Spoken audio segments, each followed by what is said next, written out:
My name is Emma Carter.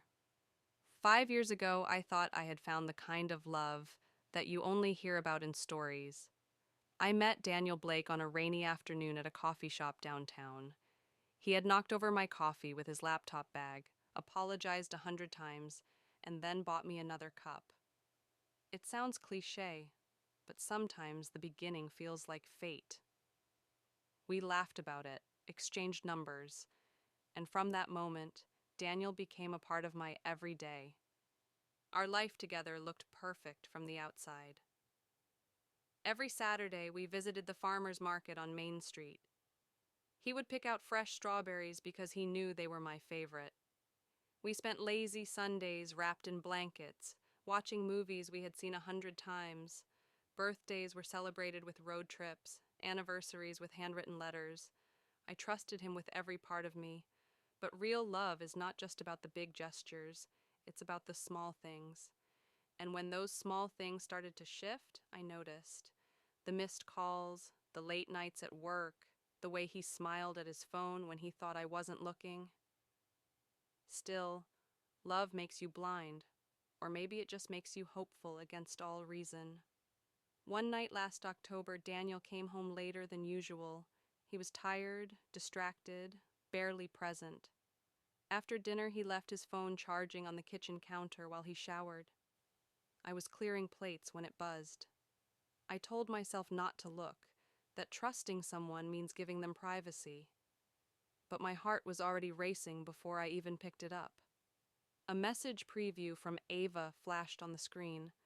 "Can't wait to see you tomorrow? Love you?"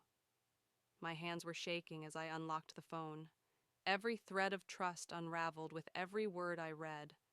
There were hundreds of messages between them, spanning months.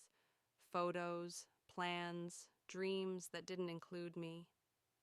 The worst part wasn't the betrayal itself. It was realizing how easily he lived a double life. While I was picking strawberries with him on Saturdays, he was promising someone else a future.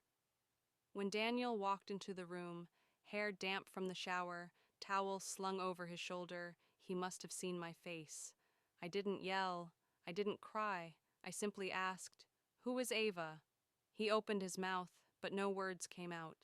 Only the kind of silence that fills a room with more weight than any screaming ever could.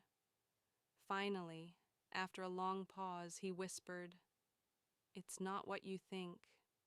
A lie so small, so pathetic that it almost made me laugh. But I didn't.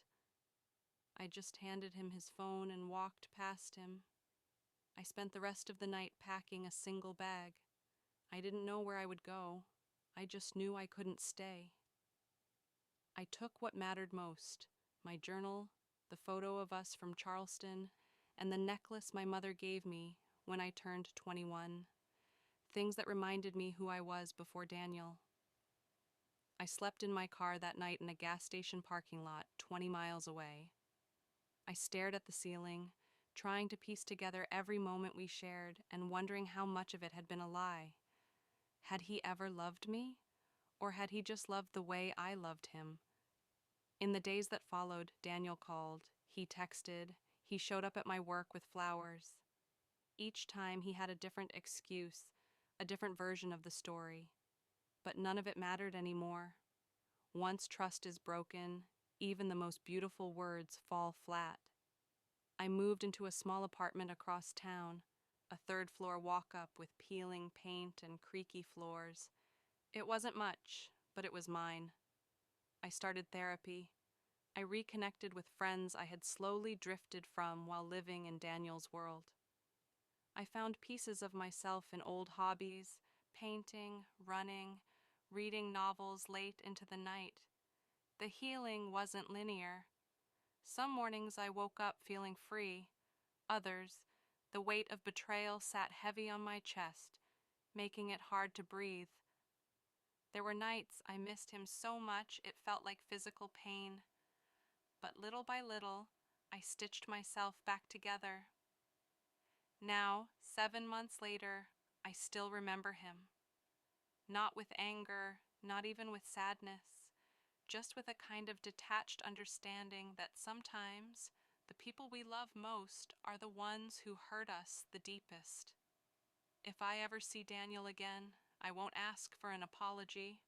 I won't ask for an explanation.